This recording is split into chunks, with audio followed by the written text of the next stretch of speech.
అన్నదాత సుఖీభవ. అమ్మవారికి పౌర్ణమి రోజు పూజ చేసే వాళ్ళు క్షీరాన్నం నైవేద్యం ఎలా చేయాలో ఈరోజు చూద్దాం. Hello viewers, welcome back to Akshaya Patra. 1 litre వరకు చిక్కటి పాలు కాచి పక్కన పెట్టుకోవాలండి. 1 బౌల్ వరకు బియ్యం, 1/2 బౌల్ పెసరపప్పు అండి. బియ్యం కొత్త బియ్యం అయితే మంచిదండి. 6 నెలల లోపువి 2-3 సార్లు కడిగి పక్కన పెట్టుకోవాలి. 5 మినిట్స్ పక్కన పెట్టుకుని ఇంతలోపు పొయ్యి మీద ఒక గిన్నె పెట్టుకుని నెయ్యి వేసుకోవాలండి. ఇప్పుడు ఇందాక కడిగిన బియ్యం పెసరపప్పు ఉంది కదా, అది అందులో వాటర్ మొత్తం వంపేసి ఈ నెయ్యిలో వేసి వేపుకోవాలండి. కొత్త బియ్యం అయితే తీయదనం వల్ల మీ క్షీరాన్నం చాలా టేస్టీగా ఉంటుందండి. ఇంకా లేనప్పుడు మనం ఏం చేయలేము.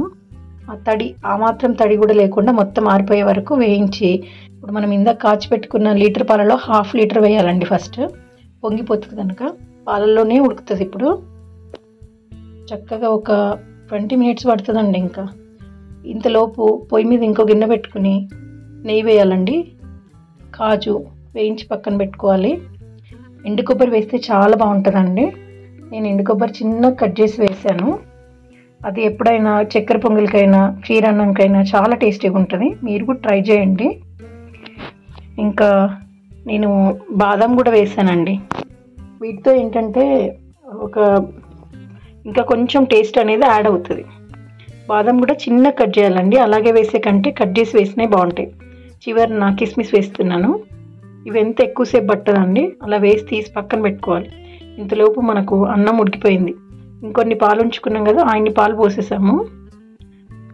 ఇప్పుడు అన్నం మొత్తం ఉడికిపోయింది. అన్న తర్వాత ఇందాక మనం వేపిన నెయ్యి ఉంది కదా, డ్రై ఫ్రూట్స్ వేయించింది, అది కూడా వేసాను.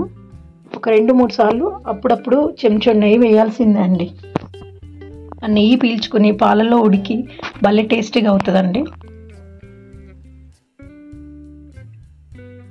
అది కలుపుతూ ఉండాలి, కాకపోతే కొంచెం మందపాటి గిన్నెలో పెట్టుకోండి. ఇప్పుడు 1 కప్పు వరకు మనం తీసుకున్నాం కదా, 2 కలిపి నేను 1.5 కప్పు బెల్లం వేస్తున్నాండి. కప్పుకి 1.5 కప్పు వేస్తే కరెక్ట్గా సరిపోతుంది. పాల తిప్పితే సెట్ అయిపోతుందండి. చాలా టేస్టీగా వస్తుంది. ఇందాక మనం వేయించిన డ్రై ఫ్రూట్స్ అన్నీ వేసి మళ్ళీ మీద నెయ్యి వేయాలండి. నెయ్యి ఎంత ఎక్కువ పడితే అంత టేస్టీగా వస్తుంది. పౌర్ణమి రోజు ఇలా చేసి పెట్టుకుని అమ్మవారికి పూజ చేస్తే చాలా మంచిదండి. ఎప్పుడైనా అమ్మవారికి గుడాన్న ప్రియ కదా అమ్మ, అందుకని ఇలా తీసి నైవేద్యం పెట్టేప్పుడు ఎప్పుడైనా మళ్ళీ పైనుంచి నెయ్యి వేస్తేనే బాగుంటుందండి. మళ్ళీ కొంచెం నెయ్యి వేసి పక్కన పెట్టుకోవాలి. పూజ అయిన తర్వాత నివేదన చేయాలండి. మీరు ట్రై చేసి ఎలా వచ్చిందో చెప్పండి. నా వీడియోస్ మీకు నచ్చితే like, share and subscribe. Thanks for watching. Bye.